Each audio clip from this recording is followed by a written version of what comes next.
what's up guys? My name is Zach and today I am driving a 2008 Chevy Suburban LTZ. Up front is a 5.3 liter V8 and down below is a 6-speed automatic transmission. Now I am super excited to be driving this Suburban because it's been a while since I've driven a Suburban. I'm always a sucker for this body style of the Tahoe / Suburban. And so whenever I can get my hands on a GMT 900, it's always a good day. But if you would like to submit your own vehicle and have it reviewed here on the channel, you can head on over to my website, zackpradel.com/submit. It's a quick and easy submission form. It takes under a minute to fill out and I come out to you. But let's get back to that 5.3 liter V8 under the hood. That is a bread and butter engine from Chevy. It replaced the Chevy 350 that we knew for decades and decades and decades, and to the point where the 5.3 is still being used here today. It looks like we might see it for decades to come. It's a reliable engine, tons of parts availability, and honestly, the 6.2 is good, but the 5.3 is just so good, I don't really see too much point to the 6.2 unless you're doing some serious towing. Now, like I said, paired to it is an automatic transmission. These never came with manuals. And the later half of this generation actually got an upgraded and updated transmission, so this is just the earlier gen. Last but not least, this particular Suburban is 4-wheel drive. However, you could find them in 2-wheel drive at lower trim levels, or if that's what you selected. So how does it feel to drive a Chevy Suburban from 08? Well, it is a rather massive vehicle. You do have to expect that, and it does ride on the Chevy Silverado platform, so it does ride decently rough. If you want cushy and comfortable, you're gonna have to look elsewhere, or if you want it on this platform, you really got to look at the Escalade. They started to experiment with MagneRide in this era, and so that would be my choice. But other than that, visibility out the front is really good. Steering isn't too heavy. It's a little heavy, but not too bad. And overall, I really just like driving this chassis of vehicle. I think they do a lot of things right. With that stuff out of the way, let's talk about the interior. Well, in front of me, I have 6 gauges. Off to the left is my oil pressure and fuel. In the center is my tachometer and speedometer. And off to the right is my battery voltage and coolant temperature. On the steering wheel, we have our cruise control options to the left, skip track, volume, source, and voice commands off to the right. The overall steering wheel is fine. Definitely used in a lot of different vehicles. I always laugh because the Chevy badge is a circle, and so they could just swap it out with whatever badge they were putting this steering wheel in. Off to the left, we do have a climate control vent, our headlight switches, dome light, and fog light, as well as our 4-wheel drive settings. Of course, for 2 high, auto, 4 high, and 4 low. And moving out of the door, we have our heated seat options. Really like that, as well as memory seats. Power mirrors, power folding mirrors, power windows, and power locks. Moving into the center, we have 2 climate control vents along with our information buttons. And down below, we have the radio. Pretty standard stuff here. And it does have a backup camera. Incredibly nice feature for 2008 because this was a full 10 years before the government legally requires them. So very cool for a decade before. Down below, we have the climate controls. We do get dual zone climate. However, as you'll see, these have not aged very well.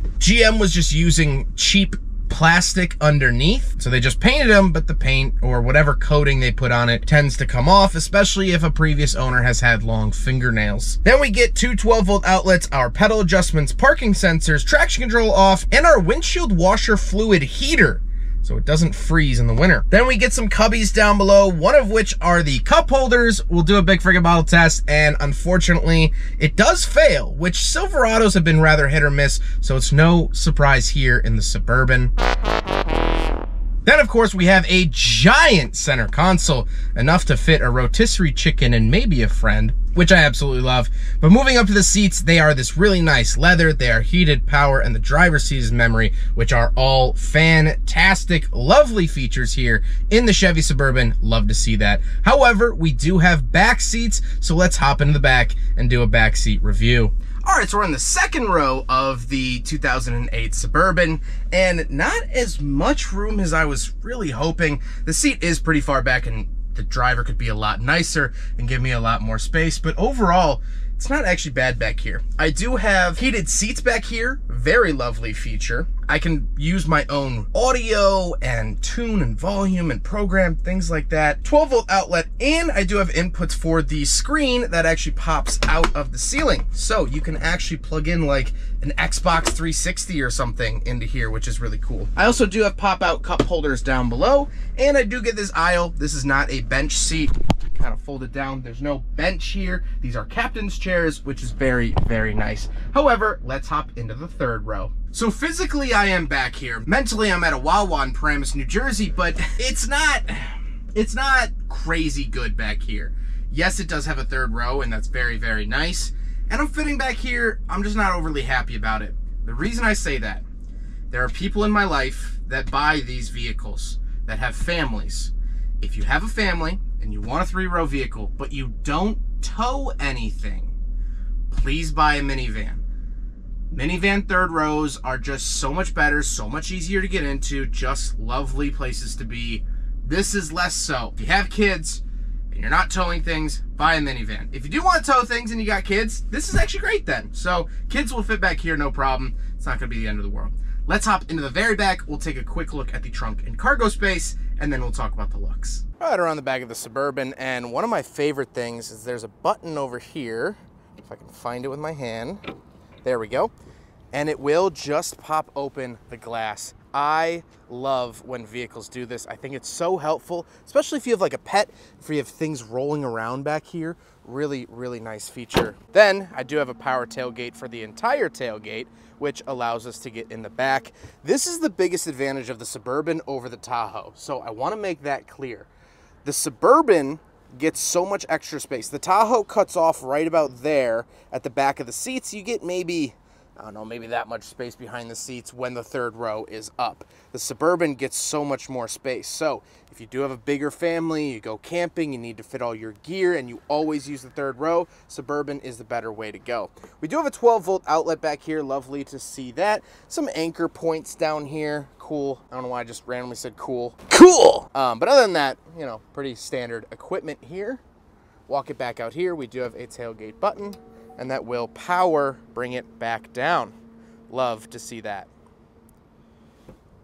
Now we gotta talk about the looks, and this vehicle was designed by Wayne Cherry. He worked at GM for years and years and years, and I've always loved his work. He also designed the previous generation of Tahoe and Suburban and Silverado, and I think those look fantastic. I think these look fantastic. They're a really good middle ground of interesting enough to look at, but they're not overly styled. They're not angry. They don't have all these vents and angles that are unnecessary.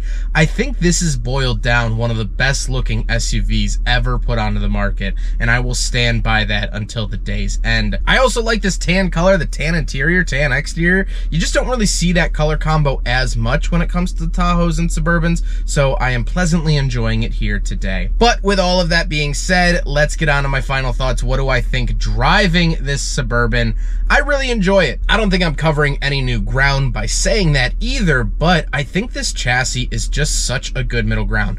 Like I said with the exterior, I think it does a lot of things really, really fantastically. First of all, that drivetrain, powertrain, it's pretty reliable, and when it's not, there are plenty of parts around to get it going again. So the drivetrain is great. I think all the features in here, it has a backup camera. You could plug your music into it. It's modern enough for daily driving, of course. It's modern enough to still drive here in 2024, but it's not overly modern. There's not all these complicated self-driving systems that tend to get in the way. This doesn't have Super Cruise, and so it actually keeps it more simple. I think it looks good. I think it is aged really, really well cosmetically, and overall, these are just some of my favorite SUVs ever. I know I've said that a couple times at the beginning of the video, but it really, really reigns true.